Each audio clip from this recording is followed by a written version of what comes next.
Excellent, excellent. I've been out, I think, already 8, 9 days. We've already finished 18 songs.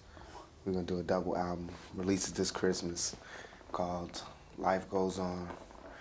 We're gonna do the double album, but sell it for like a single album. It's just I'm giving my fans like an extra album just for supporting me, helping me go #1 while I was locked down. I'm gonna just give them a double album for the price of one. So we're working on that. It's real good. I got a song with Snoop and Nate Dogg, Corrupt, Faith Evans, doing one with Operation from the Bottom and Rage and Dre, and it's jam-packed. I think it's good. God, you've got everybody there. Yeah, I think so. That's great. Trying to do the best I can. How do you feel creatively? Do you feel like this is maybe the most creative time in your life so far? I think so. So far, it's like now I'm coming with just brainstorm after brainstorm. It feels like everything is just dropping out of me. I've already written a movie called Live to Tell. I got the half of 2 other movies I already started writing about halfway through. I'm producing 3 groups simultaneously, rapping on all of that. I'm involved with the marketing of this album with the other groups as well. I'm working on a project with Al Sharpton and some community leaders and some former gangbangers, trying to like take the hood back, you know, get like maybe by next year we'll be having like a rap league. Like Tupac will have his own football league, my own basketball league, my own everything, every sport that you play in the hood. And Tretch will have a league, and Coolio will have his league, and Snoop will have his league, and Dre have his league, and we'll play against each other. Wouldn't that be raw? Take the hood back. So we're gonna do that. Have block parties again in all the neighborhoods. I'm gonna get all the rappers together. I just want us to stop through the worst hoods in America and you know, take them back. All of us, even the community, not like us going out to their neighborhood taking their hood, but people taking their own community back, feeling empowered by their own their own positive points, their own strength, you know. I think if we do that, we'd be all right.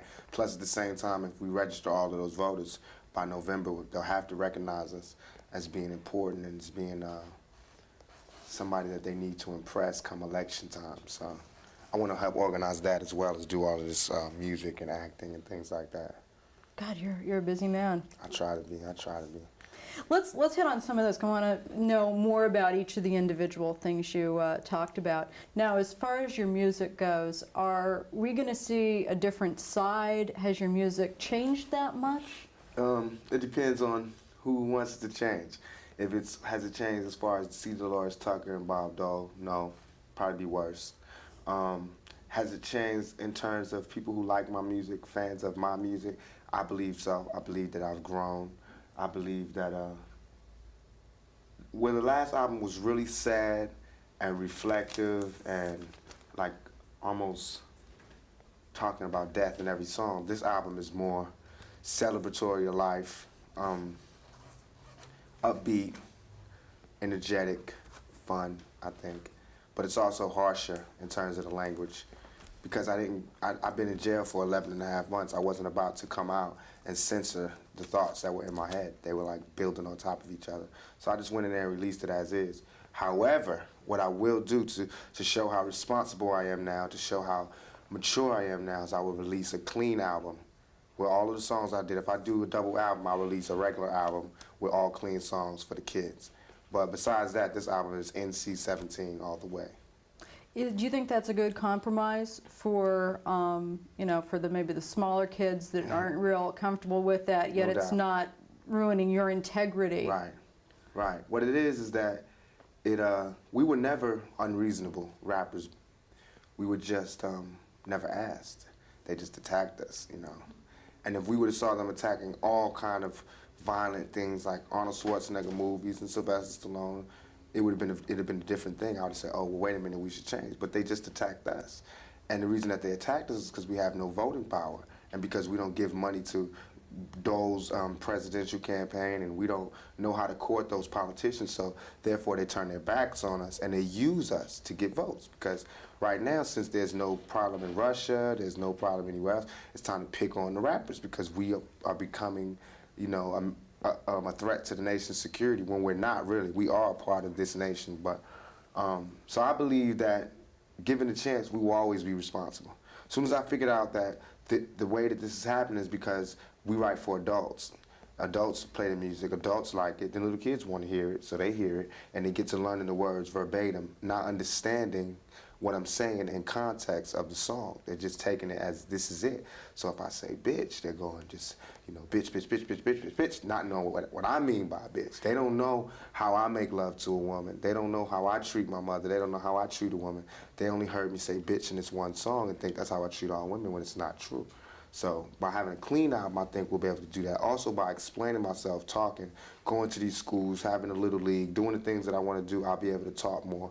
I'll be able to represent myself more, not just for me, but for all rappers, because we are deeper than we are being portrayed through our protractors or the people who criticize us, like Miss Tucker and Mr. Dole. If you could get a message across to your critics, what would it be? I'm not mad at you, and I understand what you're doing. You know, I'm not like on some, you know, I hate Delores Tucker. I'm not mad at them. I think that what they're doing, like I said, is using us to become somebody. Not that she wasn't anybody before, not that Dole wasn't anybody before, but let's look at who he was before. He was an over-the-hill politician who really, he was too harsh for the world. You know, for the United States really to pick as a president, we would look at Dole and go, he's too much to the extreme. Plus he's too old. We've seen what Reagan did. We're not going through that again. However, if he becomes the man that says, I'll rid the world of these horrible, evil rappers, then he becomes somebody. And Miss Tucker, she was just another one of the ladies you see at church. They're going like, you know, y'all give my respect. Y'all better do who we give our respect to all the time anyway. But to make herself more important, she attacked us. Because now with a black person, especially a black woman attacking rappers, oh, it's not just white people saying it. And so now she's somebody. So I'm not mad. You know, I'm glad that they can come up off of us, you know. But all I'm saying is be fair. And if it was just our music, then let's just talk about the music. But how can they ban my records? And they're talking about I'm a gangster rapper. You can listen to my songs with Dear Mama and Shed So Many Tears and Keep Your Head Up. I find that to be very responsible lyrics, more responsible even than some of these other groups who they're ignoring. You know, the rock groups, who I don't even want to get into a big, we get it bad, they don't, we're all musicians, but they even recognize that it's just like the rappers were getting too much power in terms of selling power and representation in the world, MTV, everywhere we was going, so they're going to cut it down. And instead of just snatching us away, they figure they'll cut down the topics we can talk about, but that won't make the things go away, you know. I know I'm going on, but it's like if the guy that discovered AIDS, right? The guy that first found the virus. Let's say he found the virus, but didn't talk about it. People would still be dying from AIDS, but no one would know what they were dying from, and no one would know what it was called. So that's the same thing, you know. Thug life is not going to go away. You know, I'm just a person that discovered it. I'm telling you about it. I'm telling you how it is. And you can figure out how to prevent yourself from either being in thug life or being a victim of thug life, or at the best, at the worst, you'll understand us. You'll understand why these kids act this way, why their jeans sagging, why they're so mad at the world. If you listen to the music, you understand. It's not taunting you. If anything, it's letting you see how the type of life we live. Okay. As far as doing a clean album, do you think that there are some people who are going to look at that and say it's a cop-out, it's trying to be commercial, trying to get in another part of the marketplace? How do you respond to that? I really don't care how they feel. The people who say you're a cop-out are the biggest cowards of the pack, usually. To me, it's that saying. How does that saying go? It's like some people see things happening, some people make things happen, and some people just talk about it. Something like that, you know? That's how I feel. I'm one of the people that make things happen. Then there are people that just sit and talk about the things that I make happen. And then there's other people who just wish they can make things happen. And that's how I feel, you know? There's some people that go, if I'm too hard, they go, oh, he's too hard. If I compromise and put out a clean record, oh, look, cop out, he ain't real.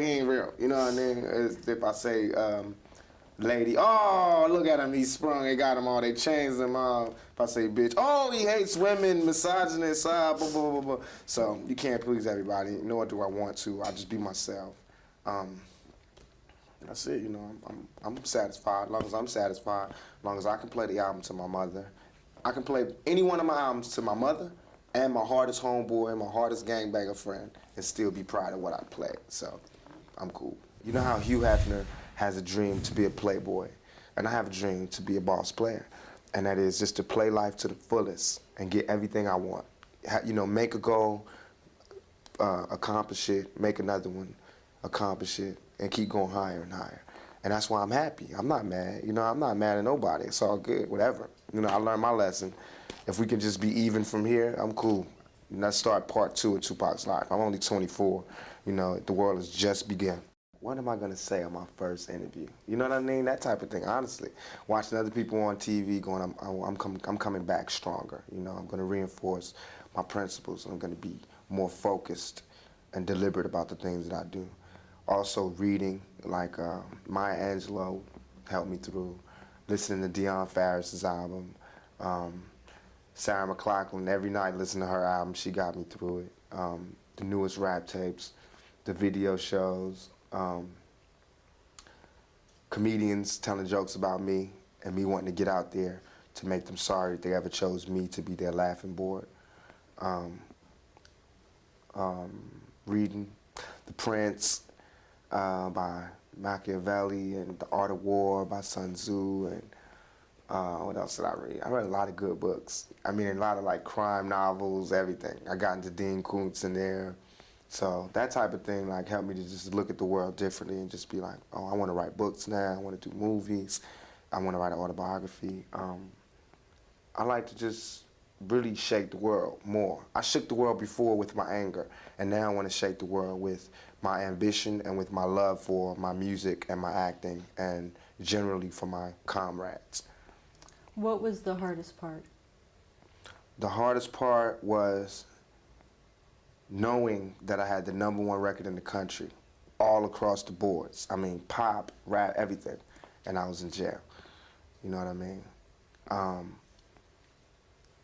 Knowing that I loved music and I couldn't be a part of it, no more touring, that sound of the crowd out there, and no more calling room service, no more showering when you want to shower, and waking up and the noise, and I can't tell this guy be quiet because it's not my house. I'm in a house with hundreds of people, and not being able to have my own space was the hardest part, not having any private space. I'm very private. I like to write, you know, in the bathroom, on the toilet alone, you know, just to get that privacy. So imagine never having that privacy. That was the hardest part, and the dirt. How'd you get treated in there? I got treated to both extremes. There were guards who hated me because I was black. There was guards who hated me. I mean, these are separate things. One, just because I'm black. One, just because I'm a rapper. The other, because I got money. You know what I mean? And then I had prisoners who hated me for the same reasons.